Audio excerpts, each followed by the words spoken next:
2009 সালে আমি এক প্রতারকের হাত ধরে বাসা থেকে চলে আসি।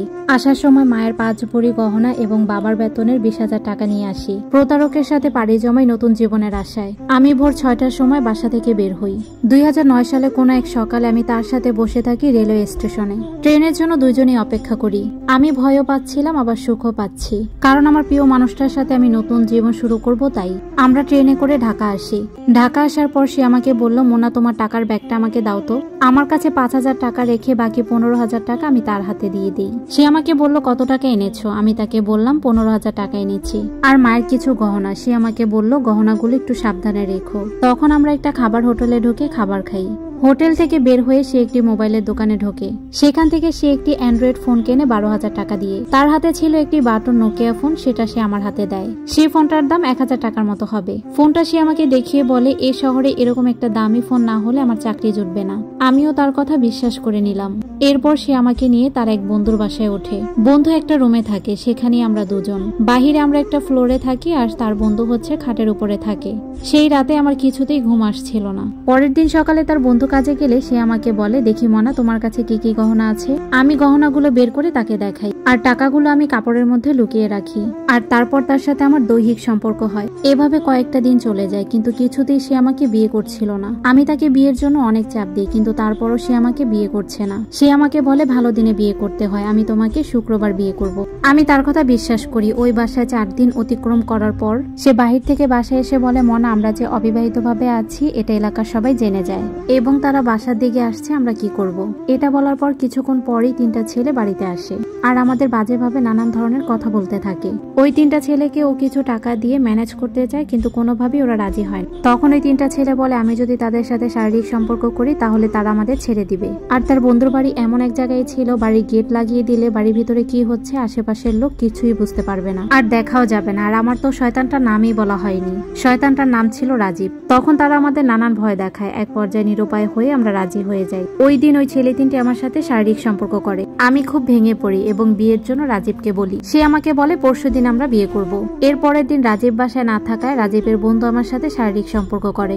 রাজীব বাসায় আসলে ওকে সাথে সাথে আমি ঘটনাটা পুরাটা খুলে বলি। এরপর ও আমাকে বলে, এসব করলে কিছুই হয় না, বন্ধু মানুষ ওর বাসায় থাকতে দিয়েছে, তুমি না হয় ওর সাথে একটু সময় কাটালে তাতে কি হয়েছে। আমি তার কথা শুনে অবাক হয়ে যাই আর বলি, সে এসব কি বলে। সেদিন রাতে রাজীব আমাকে বলে, চলো আমরা আমাদের বাসায় চলে যাই। তার আগে আমি আমার বড় বোনের বাসায় গিয়ে আমাদের বিয়েটা সেরে নিব। তার বড় বোনের বাড়ি নাকি কুমিল্লাতে। আমি তার কথা বিশ্বাস করাই সেদিন রাতেই কুমিল্লা যাওয়ার জন্য রওনা দিই। তারপর সে আমার থেকে গহনাগুলো নিয়ে নেয়। সে বলে, আমার কাছে রাখি, না হলে তুমি হারিয়ে ফেলবে। আমি 17 বছরের একজন যুবতী, না বুঝেই তাকে বিশ্বাস করেছি। কুমিল্লাতে আসার পর আমরা একটা বাসায় চলে আসি। সেখানে একটা খুব সুন্দর মহিলা ছিল। আমরা তাকে সালাম দিই। সে নাকি রাজীবের বোন। রাজীব আমাকে বলল, মনা কিছু খেয়ে তুমি ঘুমিয়ে পড়ো, অনেকটা জার্নি করে এসেছো, তারপর রাতে আমরা বিয়ে করব। তাহলে আমি বাজার করতে যাচ্ছি, তুমি থাকো। আমিও তার কথায় বিশ্বাস করে থেকে গেলাম। আমার এখানে আরো কয়েকটা মেয়েকে দেখলাম, আর বাসাটাও বেশ বড় ছিল। আমাকে ভাত দেওয়া হলো, আমি ভাত খেয়ে ঘুমিয়ে পড়লাম। রাতে আমার যখন ঘুম ভাঙলো তখন আমি ওই মহিলাকে জিজ্ঞেস করলাম, রাজীব কোথায়? সে আমাকে বলল, রাজীব তোকে এখানে বিক্রি করে দিয়ে গেছে, এখন কথা কম বল, রাতে ঘরে মানুষ যাবে, তাদের খুশি করে দিস। আমি ওই মহিলার কথা বিশ্বাসই করতে পারছিলাম না। কি বলছে এসব? আমি কান্না করি আর চিৎকার করি এখান থেকে বের হওয়ার জন্য। এর জন্য তারা আমাকে অনেক মারতো, আর একদিনে 3 জন পুরুষ আমার কাছে পাঠানো হতো। আমি যদি না করতে চাইতাম তাহলে আমাকে অনেক মারতো। আমার জীবনটা তখন পতিতালয়ের মধ্যে সীমাবদ্ধ।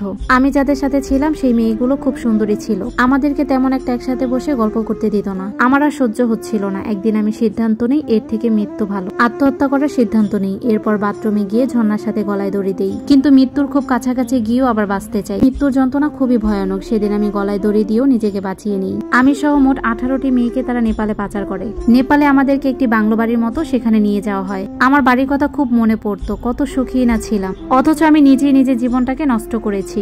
আমরা 4 বোন ছিলাম। আমার বাবা সরকারি চাকরি করতেন। সে মাসে 30,000 টাকা স্যালারি পেত।